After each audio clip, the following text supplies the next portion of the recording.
are parents telling their child to pretend to be blind or visually impaired on TikTok? There is this trend going around on TikTok where parents tell their child to pretend to be blind or visually impaired so that they can win £10,000, win a trip to Disneyland, win a Disney cruise. It seems to be like a joke that they're telling their child to do this so they pretend to be blind for the video, not entering an actual competition. There are so many things wrong with this. Let me tell you why. Number one, you, the parent, are teaching your child that it is okay to mock someone with a disability.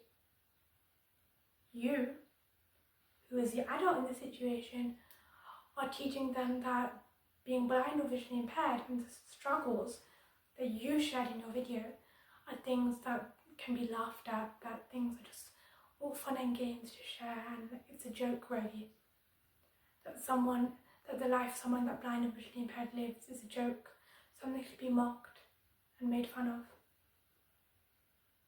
Number two, you are getting your child to portray so many different ableist stereotypes in your videos. Social media and media as a whole has so many misconceptions about what it's like to be blind and visually impaired. In your videos, your child is doing things like looking up at the ceiling as they talk, or as they talk, moving their head around as they explain how difficult their life is. That's not the reality. Blind and visually impaired people like myself are capable of looking straight ahead at the camera, at the phone, at the person that is talking to them. We can look in the direction that we're being spoken to. I feel like you need to really get a close-up look on this so you understand. We are able to look up, look down, look right, look left, like everyone else. Yes, some people have conditions like nystagmus, like me, where your eyes don't focus straight for long. They move around right and left, up and down, a bit without you realising. But for the most part, we're able to look in the direction we're being spoken to. Number three, in your videos, your child is explaining how difficult their life is. They are saying that they can't tie their shoelaces, they don't know what clothes they're wearing, they keep bumping into things. They get bullied because they're blind or visually impaired. They can't do anything because they're blind or visually impaired. They don't know that they've got something with a tan material because they're blind. They can't feel that it's tanned. What? Blind and visually impaired people like myself have something called spatial awareness.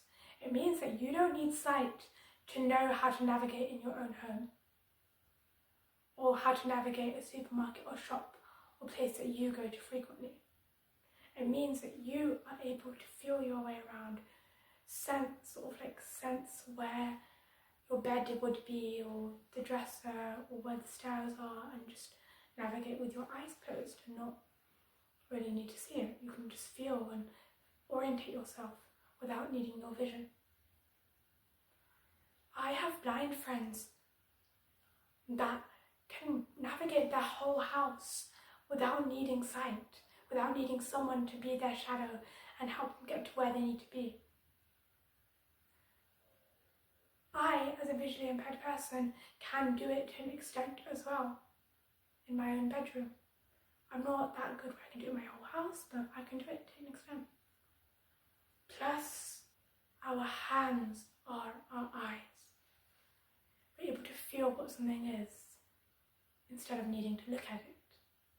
For example, in my handbag, I'm able to feel the different stuff that I have in there and know what they are.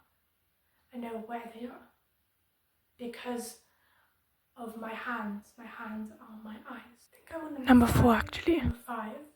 You are telling your child that being blind and visually impaired means that they will get stuff handed to them.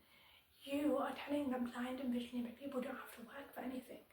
That people automatically just give them a trip to Disneyland, or allow them to go on a cruise, or give them like £10,000 because of their disability. No, that's not the reality. Blind and visually impaired people have to work hard to get what we want, have to work hard to show you what we are capable of. We have to go through so many hurdles to be independent, to live our life the same way as everyone else. We have to fight and advocate for ourselves, to be seen and heard.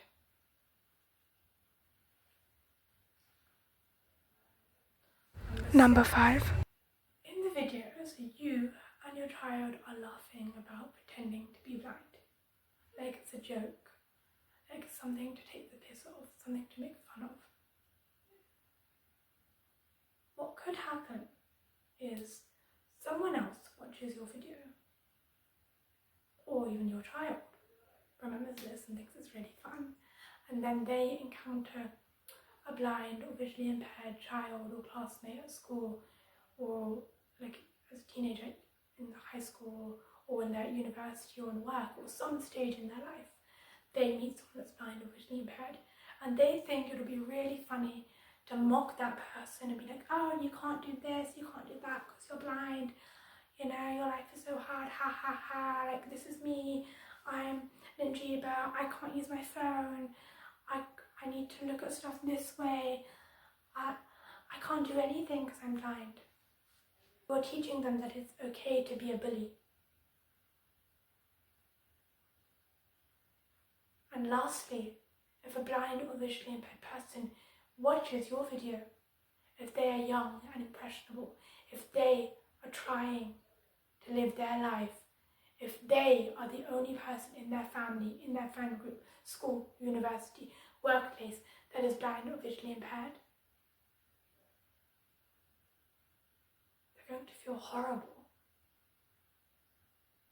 They're going to feel like the world is so ableist, that they will always be invalid, that what they want will never matter, that no one will understand, that they have wants and dreams, that they have things that they want to achieve, that they are capable, then the world realizes that they deserve to be able to do the things like everyone else, that the people in their life should give them a chance to do that and not automatically think that they can't do it because of their disability. They deserve that freedom, they deserve that balance, that love and respect. You are taking that away from them. You are making it feel like they will never matter, that no matter whatever they do in their life, things will never change. You need to educate yourself and your child. It's 2025. The world needs to be less ableist. You need to stop discriminating people that are blind and visually impaired. You need to stop discriminating people that have a disability. It's in the same category as being racist, homophobic, Islamophobic, xenophobic, ageist, sexist. You're discriminating someone with a disability, and that needs to stop. You are mocking someone with a disability, and that needs to stop. Thank you.